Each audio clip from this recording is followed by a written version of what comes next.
Well. What have we got here? Oh, you're beautiful. Yep. Oh, shh. It's alright. I'm not gonna hurt you too much. Yeah. Wait a minute. Yeah, that's right. Where's your little credit score now, huh? No more credit score for you.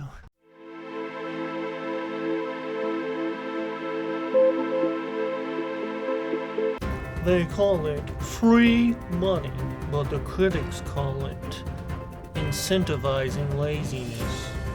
What is this universal basic income?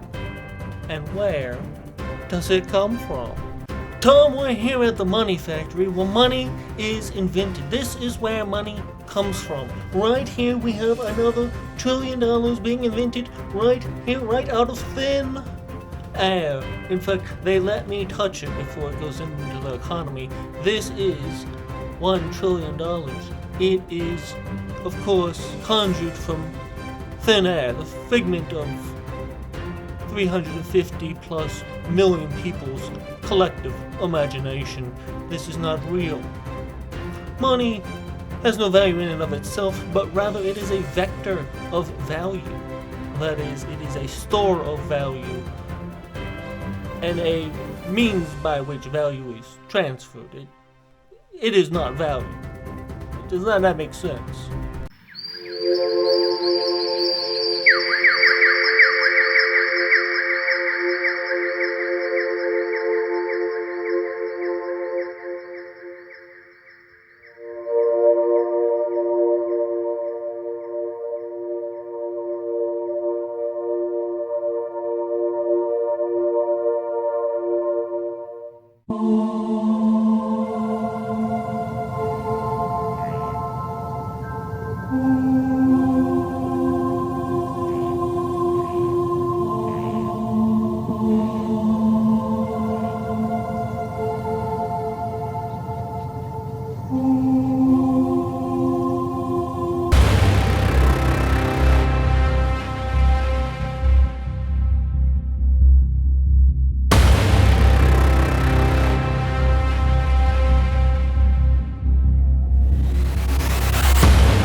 People who have money want it to be valuable.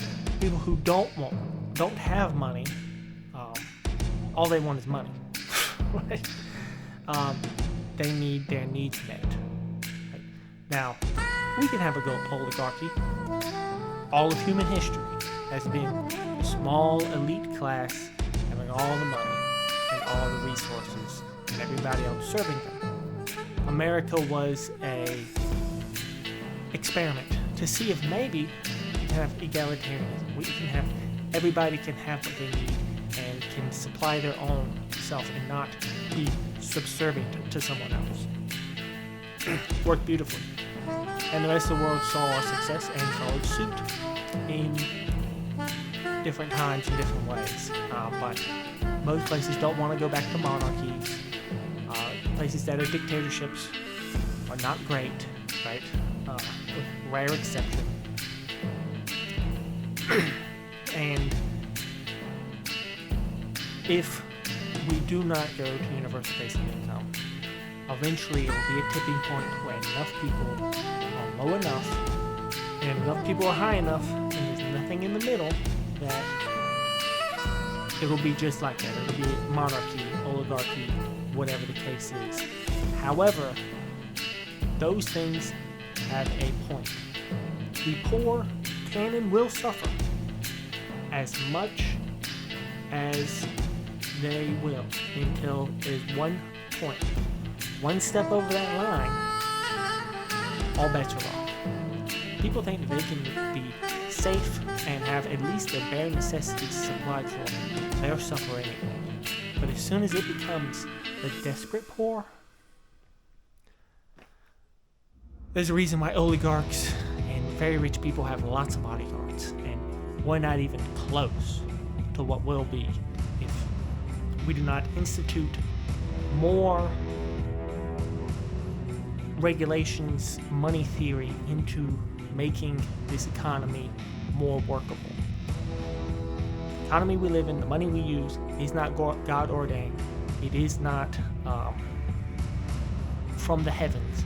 It is something we made up. And it's an incomplete engine, and this is the missing point.